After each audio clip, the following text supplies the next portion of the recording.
Bybelinterpretasiefoute nommer 2, selektiewe interpretasie. Die definisie hiervan is, hierdie benadering is soortgelyk aan die vorige fout, nommer 1, om konteks te ignoreer, waar iemand selektief fokus op spesifieke woorde of verse en die omliggende konteks en breër narratief ignoreer, in plaas daarvan om die hele storie of tema van die Bybel in ag te neem. Christus wat sy volk verlos. Kies hierdie metode sekere dele uit, terwyl ander geïgnoreer word en die algehele boodskap word verwaarloos. 'n voorbeeld hiervan is 1 Johannes 4 vers 8. Uit die hele vers uit word 3 woorde gebruik. God is liefde. Die verkeerde interpretasie hiervan is, God is liefde. As God liefde is, dan is daar geen moontlikheid van die toorn van God nie, want albei kan nie saam bestaan nie. 'n God wat volkome liefde is, kan nie woede of toorn in hom hê nie. Mense lees dikwels die Ou Testament en kom tot die gevolgtrekking dat God kwaad is. 'n Mens moet nie die Ou Testament op sigself sien nie, maar ons moet Jesus in die Nuwe Testament sien. Hy het niemand gestraf of gehaat nie. God het almal lief. Hy het ons lief gehad en sy seun gestuur, nie om mense te straf nie. God sal niemand straf nie. Die hel is geskep vir die duiwel en sy engele, nie vir mense nie. God sal nooit iemand straf nie. Waarom is hierdie 'n verkeerde interpretasie?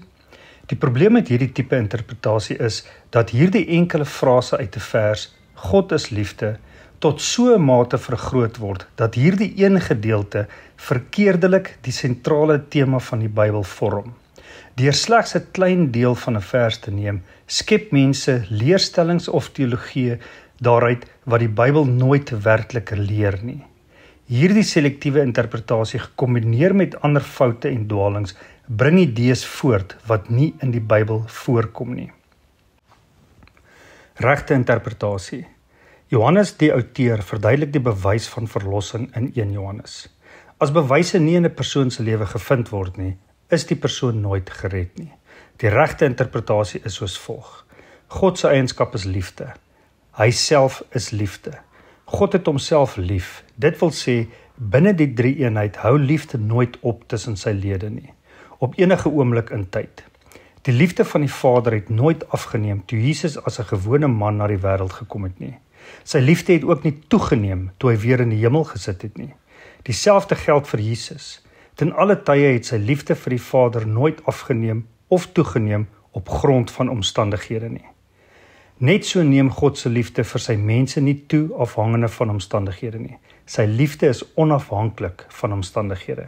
Byvoorbeeld, jy het dalk al hierdie lering gehoor wat baie algemeen in karismatiese kringe voorkom, dat as jy langer bid en meer kere per dag bid, God gelukkig sal wees en vir jou meer seëninge sal gee. Maar as jy minder bid, sal jy minder of geen seëninge ontvang nie.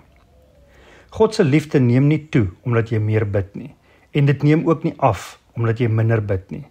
As 'n persoon God se liefde wil verstaan, kyk net na die kruis.